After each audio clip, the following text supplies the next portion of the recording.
धर्म का ज्ञान रखने वाले लोग सत्य को ही सर्वोत्तम धर्म मानते हैं।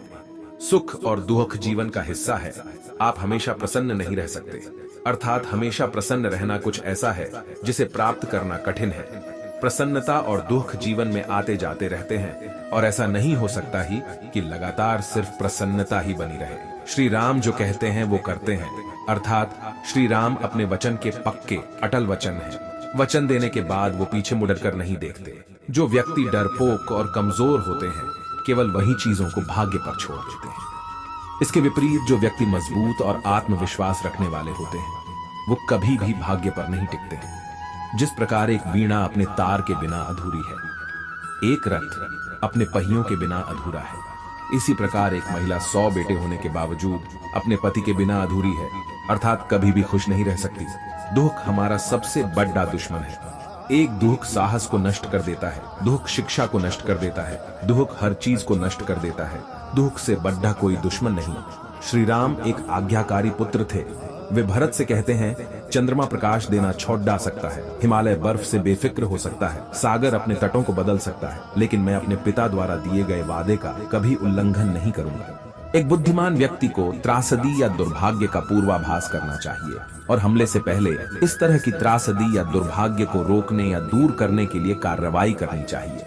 इस प्रकार केवल वही सुरक्षित और अच्छे जीवन का आनंद ले सकता है। उत्साह सबसे बड़ी ताकत होती है।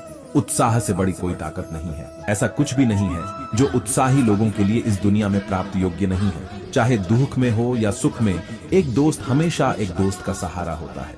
एक बड़ा भाई और शिक्षक जो ज्ञान देते हैं वो धर्म के मार्ग पर चलते हुए एक के पिता के रूप में माने जाते हैं। वो व्यक्ति जो दूसरे को आशा देता है, पैसे या अन्य भौतिक चीजों के मदद करने का विश्वास दिलाता है, या उस व्यक्ति की मदद करता है जिसने अतीत में उस व्यक्ति की मदद की थी। सामने वाले व्यक्ति को उम्मीद होने के बाद अगर वह व्यक्ति अपना वादा नहीं निभाकर निराश करता है तो वह इस दुनिया में सबसे बुरे व्यक्ति है।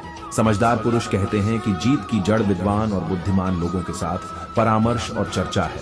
बादलों की गड़गड़ाहट जिसने अपना सारा पानी खर्च कर दिया है वह किसी भी बारिश का उत्पादन नहीं करता है, लेकिन वास्तव में बहादुर व्यर्थ में गर्जना नहीं करते हैं। वे कार्रवाई में भी अपनी वीरता दिखाते हैं।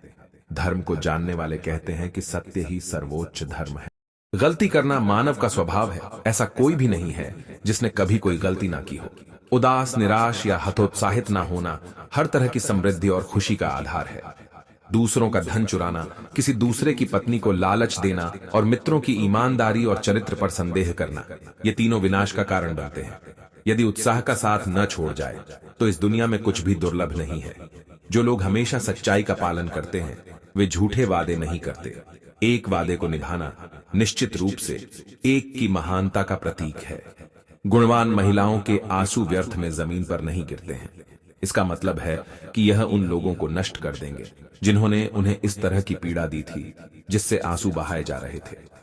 रावण को भगवान राम ने नहीं मारा था, बल्कि उसके अहंकार, अनैतिकता और अधर्म ने नष्ट किया था। जो व्यक्ति क्रोध में है वह इसमें अंतर नहीं कर सकता कि क्या बोला जा सकता है और क्या बोलने के योग्य नहीं है। ऐसा कोई अपराध नहीं है जो क्रोधित व्यक्ति नहीं कर सकता। ऐसा कुछ भी नहीं है जो वो नहीं बोल सकता। यानी क्रोध में व्यक्ति हर सीमा को लांघ सकता है। जैसे कमल के पत्तों पर पड़ी पानी की बूंदें पत्तों से नहीं चिपकती, उसी प्रकार चरित्रहीन व्यक्तियों से होने वाली मित्रता होती है। काम, क्रोध और लोभ ये तीन सर्वशक्तिमान बुराइयां हैं। धर्म इसलिए कहा जाता है क्योंकि यह समाज का समर्थन या समर्थन करता है। एक देश के लोगों को एक साथ रखा जाता है और धर्म द्वारा निरंतर किया जाता है। वे जो हमेशा सच्चाई का पालन करते हैं, गलत वचन नहीं देते। अपना वचन निभाना निश्चित रूप से एक महान व्यक्ति की निशानी है। जो अपनों को छोड़कर दुश्मन के बीच चला जाता है, उसी के अपने पुराने साथी दुश्मन को मारने के बाद उसे भी मार डालते हैं।